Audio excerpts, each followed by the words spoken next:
వరల్డ్లో one of the best city కావాలి.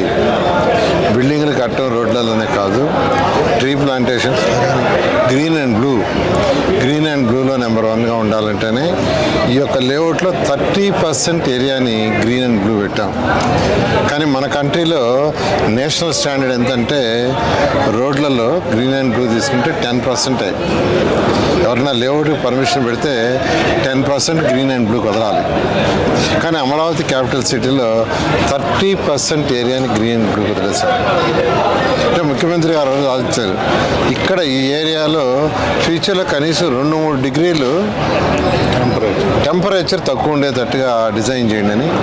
అంతేకాకుండా ట్రీ ప్లాంటేషన్స్ 2 పక్కల వేసే దగ్గర కూడా అనేక రకమైన ప్లాంట్ సైంటిఫిక్గా చేయమన్నారు. జపనీస్ కన్సల్టెంట్ను కాంటాక్ట్ చేసి వాళ్ళు ఎలా చేస్తున్నారో దానికంటే బెటర్గా చేయమన్నారు. ఎందుకంటే నేను అనేక విదేశాలు అమరావతి కోసం తిరిగాను. చైనా కావచ్చు, రష్యా, జపాన్, సింగపూర్. వాళ్ళ నర్సరీలో చూస్తే వాళ్ళందరూ ట్రీస్కి సెలైన్ ఎక్కిస్తుంటారు. సెలైన్ మనకి ఎట్లయితే హెల్త్ బాగా సెలైన్ ఎక్కిస్తారు, సేమ్ డీటెయిల్ ముఖ్యమంత్రి గారు అదే చెప్పారు.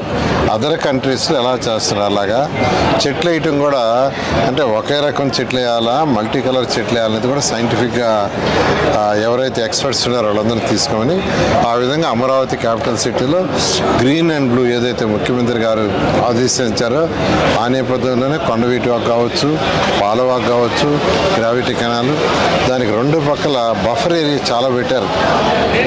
ఆ ఏరియాలో మొత్తం గ్రీనరీ డెవలప్ చేయమన్నారు.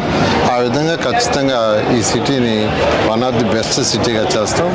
రేపు దీనికి కావాల్సిన ఏర్పాట్లన్నీ అటు అధికారులు, శాసనసభ్యులు అందరూ దీన్ని పర్యవేక్షణ చేస్తున్నారు. రేపు ఈ ప్రోగ్రాం ఇక్కడ చేయడం జరుగుతుంది. దాని మీద మన ముఖ్యమంత్రి గారితో మాట్లాడి ముఖ్యమంత్రి గారు బ్యాంకు వాళ్ళని పిలిచి వాళ్ళకి ఇన్స్ట్రక్షన్ ఇస్తాను.